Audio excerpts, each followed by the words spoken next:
आज हम कृषि के एक महत्वपूर्ण विषय पर चर्चा करने जा रहे हैं, लाल कद्दू भरिंग। ये भरिंग, जिसे वैज्ञानिक रूप से ओलोकोफोरा फोवेकोलिस के नाम से जाना जाता है, एक महत्वपूर्ण कीट है जो कद्दू और अन्य कद्दूवर्गीय फसलों को काफी नुकसान पहुंचा सकता है। कृषि में प्रभावी कीट प्रबंधन के लिए इसके जीवन चक्र, व्यवहार और नियंत्रण उपायों को समझना महत्वपूर्ण है।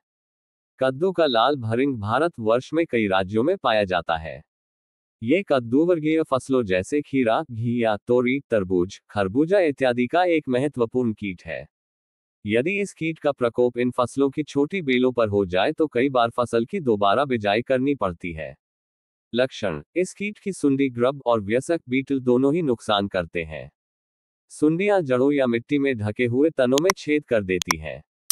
कई बार यह मिट्टी की सतह पर पड़े हुए फलों में भी घुस जाती है।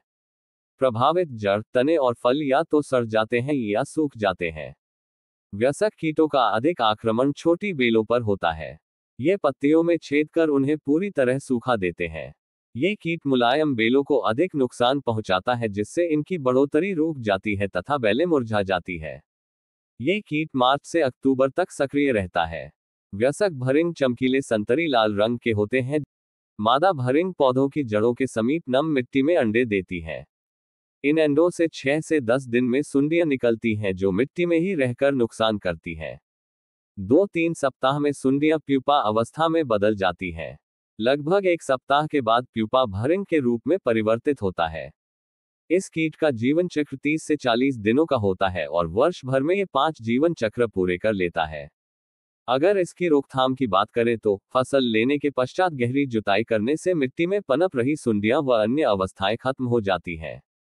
भरिंग सुबह के समय कम सक्रिय होते हैं व आसानी से इकट्ठे किए जा सकते हैं।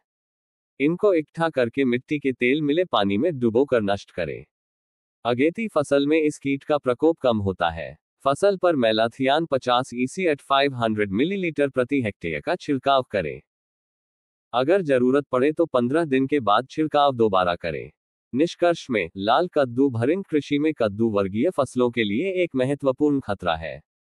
इसके जीवन चक्र, भोजन की आदतों को समझकर और उपायों के संयोजन को लागू करके किसान इस कीट का प्रभावी ढंग से प्रबंधन कर सकते हैं और अपनी फसलों की रक्षा कर सकते हैं, जिससे स्वस्थ और उत्पादक फसल सुनिश्चित हो सके। आपका ध्यान देने के लिए धन्यवाद और मुझे आशा है कि इस व्याख्यान ने कृषि में लाल कद्दू भरिंगों से निपटने के बारे में मूल्यवान जानकारी प्रदान की है। कृषि में अधिक जानकारी के लिए हमारा चैनल कृषि ज्ञान जरूर लाइक, शेयर और सब्सक्राइब करें। धन्यवाद।